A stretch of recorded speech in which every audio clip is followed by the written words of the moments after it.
I want you to remember that your ovaries start to go into retirement. So your whole system, your hormonal system is going to start to slow down. Your ovaries stop releasing as many eggs, which means that you are left with less progesterone, less estrogen.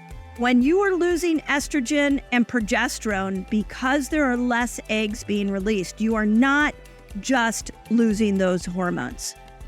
You are losing, I'm going to count them right here, 1, 2, 3, 4, 5, 6 other neurochemicals. And I'm going to go through these neurochemicals right now. So not only are you losing estrogen and progesterone, but you're losing these 6 other neurochemicals that kept your brain working right. That is 8 neurochemicals. So if you do not feel like yourself anymore, there is a neurochemical explanation. 8 neurochemicals that affected your moods, affected your behavior, that kept your memory in check. 8 of those. This isn't just one, 8 of them are gone. And there are things you can do to bring back these 6 neurochemicals that were stimulated by estrogen and progesterone. And I'm going to walk you through those today. But what I want you to see is this bigger picture of what is happening and why you don't experience joy, why you can't think straight, why you are having trouble sleeping, why you're anxious all the time. It is not your fault. You have lost 8 neurochemicals. Here's how this works. There are 3 forms of estrogen. So you have estradiol, estriol, and estrone. Estradiol is the diva. She has been showing up for you over and over and over again. She is the most powerful form of estrogen, and she has allowed an egg to be released. Every single organ system in our body has a receptor site for estradiol. So think about this for a moment. When you had a cycle, what happened was around day 8 or 9, estradiol was peaking. Maybe around day 10, she hit her peak, which allowed an egg to be released. But it wasn't like she just went away. When she hit her peak, all of that estradiol went into all these receptor sites throughout your whole body and kept you cardiovascularly well, kept your muscles and your joints in good shape, helped your kidneys and your digestive system and your brain. So when you lose estradiol, you are losing a major stimulator of all of these organ systems. Now, we could easily look and say, well, throw on a patch, and now you're going to bring estradiol back. But at some point, you're never getting the same amount of estradiol. It does not biologically make sense for a 55-year-old woman to have the same estradiol amount as a 25-year-old woman. So even your patch over time, the dosage has to go down. And estradiol stimulated some wickedly powerful neurotransmitters. The first is dopamine. So when estradiol peaked, when she was growing in your body from like day 1 to day 10, and then she peaks during ovulation, day 12, if you had a cycle and if you are perimenopausal and you still have a cycle, pay close attention. You're probably more motivated in the front half of your cycle. Your brain is probably much more focused because that's what dopamine does. It gives you focus, it gives you motivation, and it gives you a desire to go and build a life for yourself, to go and chase a goal, to go and work out. That is dopamine. It is the molecule of more. But estradiol didn't just stimulate dopamine, she also stimulated serotonin.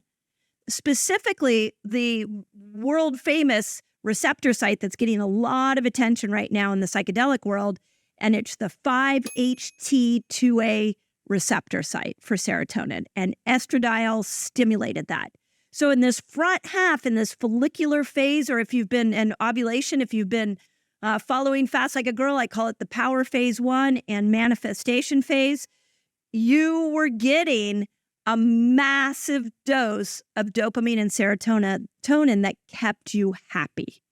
Those are our happiness hormones. Now, it didn't just stop there. She also stimulated a hormone called acetylcholine. Acetylcholine helps you hold on to information. Estradiol also stimulated a steroid called BDNF.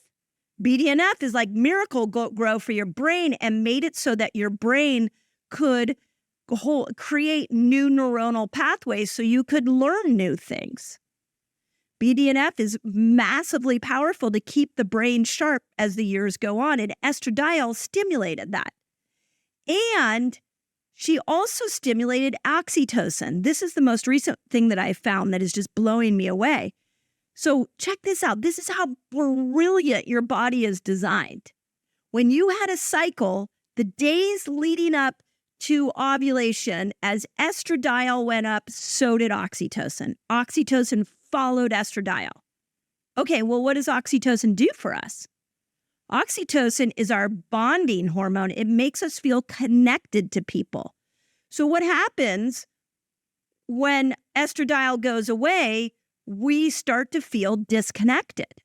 This is a major thing that menopausal women are going through. They just don't feel connected to their children, to their jobs, to their friends. Like there's a disconnection. It's one of the chapters I'm writing about in this new book is ending the loneliness that happens to women as they go through menopause, because as estradiol goes away, so does oxytocin. Guess what? Age Like a Girl, my new book. It's ready for pre-orders. And this is the most personal book I have ever written. And I'm so excited to bring it to you. If you are looking to reinvent yourself through the menopause process, or maybe you're on the other side and you're still looking for that reinvention, I'm going to show you exactly why menopause works in your favor and how you can make it your greatest moment yet. Age Like a Girl.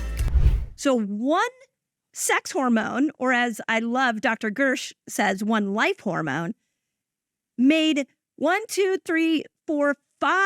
different neurochemicals go away that kept you alert, focused, happy, and motivated.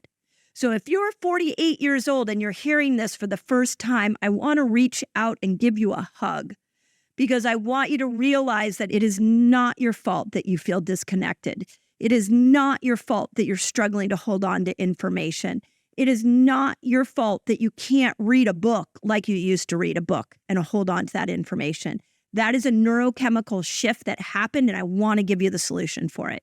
But first, I want you to know that I see you, I hear you, and we're going to walk this journey together, because so many women are feeling so lonely and so out of it in these years because of this neurochemical loss. This is a large reason why women kill themselves. The most common time for a woman to commit suicide is 45 to 55, because she lost all of these happiness neurochemicals with the exit of one sex hormone. That we need to scream from the rooftops. If that is new to you, please share this episode out. This is what I'm trying to get out to the world. So with that in mind, here's what I want to walk through.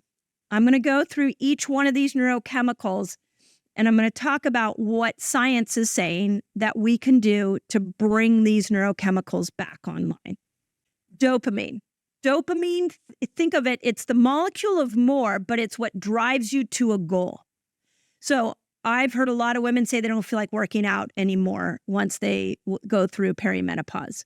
Yeah, their dopamine goes down, so their motivation to work out may be less.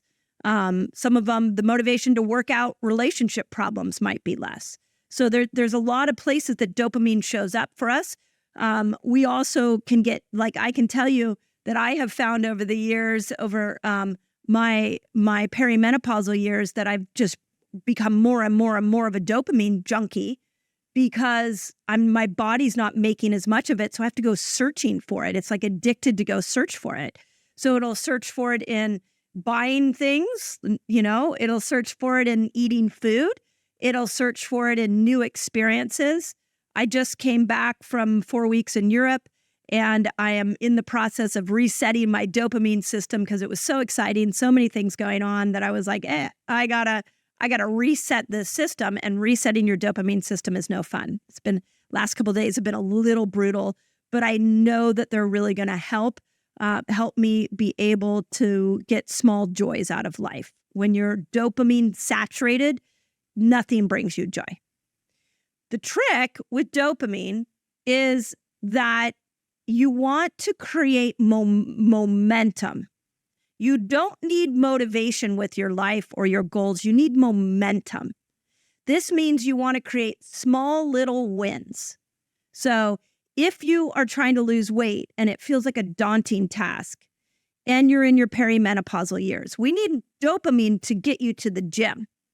So maybe you can't get to the gym, or maybe you can't get out and walk or go work out for like an hour. So just allow yourself to go on a 5-minute walk. Just put your sneakers on, go on a 5-minute walk, and when you come back in, high five yourself and acknowledge that you made it out the door with your sneakers on your feet, and you got out and you went and did something good for you, even if it's 5 minutes. So if you're struggling with a task, chunk it down. Stop trying to take it on in this big totality, because you don't have as much dopamine. You got to create new dopamine hits for yourself. The other thing to remember is that dopamine loves novelty. So switch things up. You might have to switch up your routine, where maybe you're fasting in the morning, maybe all of a sudden you fast in the evening. Maybe you are driving a certain way to work every day. Now it's time to drive a different way. Maybe you need a new gym to go to. You got to go find dopamine. Will love it if you can go into new experiences. So go and find those new experiences to keep your motivation up. Okay, second neurotransmitter that estradiol stimulates is serotonin. So when we hit a goal, so let's use, I recently bought a new car. I love my new car. It's the nicest car I've ever driven in my entire life. And when I got in it, the dopamine was just filling my brain. It was like, wow, this is a dream come true. And that dopamine lasted maybe a couple of weeks. Every time I got in, I got another dopamine hit. And what ended up happening was, after a few weeks of driving it, I didn't have that euphoric dopamine hit, but I had that yummy serotonin hit that was like, I love this. It didn't feel like I need to go get more, because dopamine always wants you to go get more. This is why, like, when you lose weight, if you lose 10 pounds, you have a momentary like, woohoo, and then you're like, but maybe I need to go lose more. That's dopamine. But serotonin should come in, and serotonin should say, you did a good job. Let's enjoy this. And serotonin is sort of that fulfilled happiness you get where you just are riding along feeling good. And it doesn't feel like you need more. It feels like you got enough, and this feels wonderful. That's serotonin. So dopamine gets you to the goal. Serotonin pats you on the back and says, job well done. Enjoy this for a moment. Estradiol stimulated serotonin. So one of the things that I noticed in my clinic for many years was how many women who had these amazing lives would come into me and say, my husband's incredible. I live in a gorgeous home. I have everything I could ever want, and I don't have any joy. And I have no motivation to work out, to get healthy, to do anything. So I'm lacking motivation and I'm joyless. And there's nothing on paper that shows that I should be that. Well, that's the combination of estradiol going away, causing dopamine and serotonin to diminish. So I already talked about how you can bring dopamine back online. How do you bring serotonin back online? Now, this is where it gets really fun. So the first place that you can start to raise serotonin is with fasting. And this is really cool. It's a study I didn't even put in the book, in Fast Like a Girl. So you're getting it here for the first time. It's actually going in the new book. And it showed that a 9-hour fast was enough to upregulate to stimulate serotonin by stimulating the 5-HT2A receptor site is what, and I assume it's doing this through ketones. The study didn't say that. but it stimulates this receptor site that upregulates serotonin and gives you an antidepressive effect. So small doses of fasting. It doesn't have to be a big dose. It can be a small dose, a 9-hour dose, and you can have that antidepressive effect. That's huge. This, I get asked a lot, like, well, what's the number one thing that menopausal and perimenopausal women should do? And I still stick by fasting, because not only is it going to help you with weight and mental clarity, but it also helps with things like depression, like we're seeing with the serotonin receptor. Well, the second tool that you have is exercise, but not just any exercise.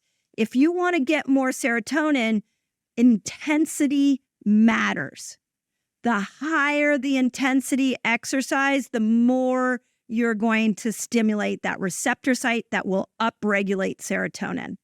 So this is why I love short HIIT training style exercises. We do in my Reset Academy, we do a Saturday morning workout where we do 15, 20 minutes of high intensity workout followed by community talk. And it's hitting all kinds of neurochemical upswings this one morning in our academy. The workout gets serotonin, the community talk gets oxytocin, which I'll talk about in a moment, and giving my community new information stimulates neuroplasticity, BDNF, and acetylcholine. So I know that this one Saturday morning is having this tremendous effect on everybody that sits there and listens. But it's the high intensity exercise that makes a big difference. And then the third thing we have for serotonin is something newly emerging, and more people are learning about it, and it's microdosing psilocybin. So psilocybin is a mushroom. It's a psychoactive mushroom. When you microdose it, you do not get the psychoactive piece. You only get the stimulation of the 5-HT2A receptor site. And so it upregulates serotonin and gives you a level of happiness, not an over-the-top happiness, a very just contented, lovely feeling. And there is great research out on microdosing psilocybin. There's another, I guess you would call it a psychedelic that many are using or are experiencing, is San Pedro, also has great research without the psychedelics. So that's dopamine and serotonin. Then if we go into acetylcholine and BDNF, estradiol stimulates acetylcholine and BDNF, which is neurochemicals that help us hold on to memory. And so if we don't have estradiol stimulating these neurochemicals, then we've got to find other ways to create what we call neuroplasticity. So neuroplasticity is creating new neural connections in your brain. I like to call these new connections baby neurons, that they're like little baby neurons in your brain that are ready for you to train them how to think. They're ready for you to hold on to information so that you can do amazing things in life. I'm a lifelong learner, and so I love learning. And when I started to lose estradiol, losing acetylcholine and BDNF, and I couldn't hold on to information as well, that bummed me out. So I had to go find new ways to create these new neuronal connections to regrow my baby neurons so that they could start to grab onto new information. So here's what I found, and there's a ton of research that I'm, again, putting out in the book, but here are some of the things that I found. We're back at exercise. HIIT training, high intensity, will increase BDNF, which is brain fertilizer for the brain. So now you're increasing your ability to hold on to new information, and you're increasing serotonin from one 15, 20-minute HIIT training workout, high intensity workout, which is amazing, right? So weightlifting, when you break down muscle, what you're doing is you create a metabolite that goes up into the brain and it stimulates BDNF.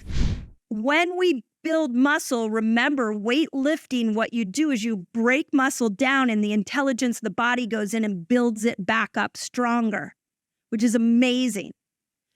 It's in that breakdown that a metabolite gets formed that also makes your brain stronger and lets you hold on to information. A really great way to absorb information is to listen to a podcast like this while you're working out. If you want to hold on to this information, if this is like, you're trying to take notes, go back and listen to this again while you're walking or while you're working out, especially if you're doing a high intensity or a weight training, because you're going to get all that BDNF so that you can hold on to the information more. So high intensity training. The worst thing you can do as you go through menopause is keep doing the same thing. Being in the same environment, hanging out with the same people, talking about the same things, listening to the same news channels. Stop it. You need to experience new environments. You need to get around new people. You need to learn new skills. It forces that neuroplasticity. And if you don't, now we're looking at dementia and Alzheimer's. You have to go make neuroplastic changes in your brain. I can't emphasize that enough. So if you think about what an amazing day to improve learning and to improve neuroplasticity and brain power for a woman over 40, it would look like a good night's sleep. You wake up in the morning, you do a HIIT training in the morning in a fasted state, maybe you even lift some weights, and then you work on learning new pieces of information throughout that day. And then at night, you get a good night's sleep so that information could be downloaded into long-term memory. It's that simple. But we have to be intentional about it if we're losing our memory.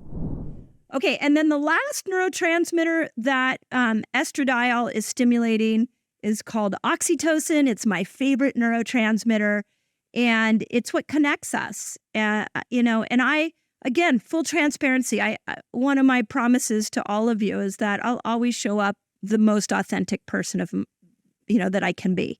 I'm not going to put on any face for anybody. And one of the things I've noticed as I've gone through menopause is just feeling less connected to people I love. And I realized that it's an oxytocin thing, that I'm lost oxytocin because estradiol has been down. But that doesn't mean I don't need oxytocin. Oxytocin is what bonds us.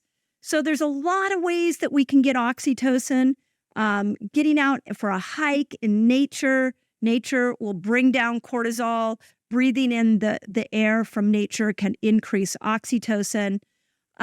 Smiling. So I really, I like to smile. I like to laugh. I like to play. And I have to constantly remind myself to not take life too seriously, to smile at people at the grocery store, to smile at people as I'm going along my life.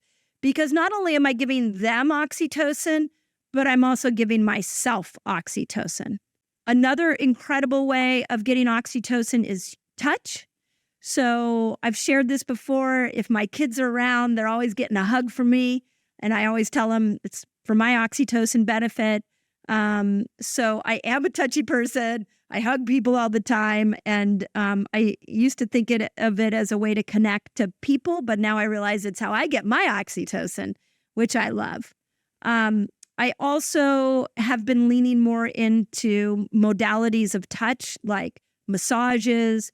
I was at the Six Senses spa in Ibiza, and I got the most exotic massage I could, with singing bowls and all kinds of strange vibrational sounds and crystals put on me, because all I could think was this is going to be really good. It's going to help with oxytocin. So if you have the resources to go and get a massage, I highly recommend it. A chiropractic adjustment, anything where touch is involved in a safe way. And please, this is about safety first, but loving touch can increase oxytocin for sure. Okay, last thing I want to say is progesterone. So progesterone starts going down around 35. And the more stressed you are, the quicker progesterone will tank. So, and progesterone calms you. Progesterone helps you sleep. So, of all the bioidenticals I've experimented with, I can tell you that progesterone's been the most lovely. It's the one that can help me sleep a little bit more. But if I take too much, I can get really depressed. So again, there's a fine line that you got to find your pattern. But knowing that it stimulates GABA, we have a lot we can do to stimulate GABA on our own. So the first is breath work, all kinds of breath work. So 4-7-8 breathing, box breathing. My new favorite app is called Othership, and I do breath work in the morning. I do breath work at night. I love breath work. It is definitely GABA producing. We also know that movement forward, just a walk in nature, will bring cortisol down and stimulate GABA so that it will calm you. Something to the brain when we go out for a walk in nature and we scan the horizon right to left and left to right, we actually are telling our brains, hey, there's no threat. You can relax. And that stimulates GABA. You can relax now. We're running away from the threat. And GABA will come on and calm. Think of like dopamine as the exciter, is like, look at what we can do. Oh my gosh, there's so many great things out there. And GABA is the one that's like, hey, we got to calm down and relax. So that's kind of how the two of those work together. There's also great research about yoga, and because it combines breathing and it combines movement. And that not only brings cortisol down, but it also stimulates oxytocin and it stimulates GABA. And then if you do it in a community, you're getting even more oxytocin. These 6 neurotransmitters were all stimulated by estradiol and progesterone. And when you lose estradiol and you lose progesterone, if you are not intentional about your daily habits, you will lose these 6. And then you will mentally struggle. So leave me a review, find me on socials, let me know if this was helpful. These are just the beginning. They are just the tip of the iceberg of what you can do to bring back these neurochemicals in your life. They are literally that important. From the bottom of my heart, I hope that helps. And I'm sending you all big love and hugs, and know that I'm cheering you on. And don't worry, there'll be more information where that came from. So was so excited to share this with you, and I hope you have a beautiful day. Okay, you're not losing belly fat. I get it. Watch this video so you know exactly how to get rid of your belly fat. So I really want you to remember that cortisol and belly fat, those go hand in hand. So as your belly is growing, it's not always diet related. It can also be stress related.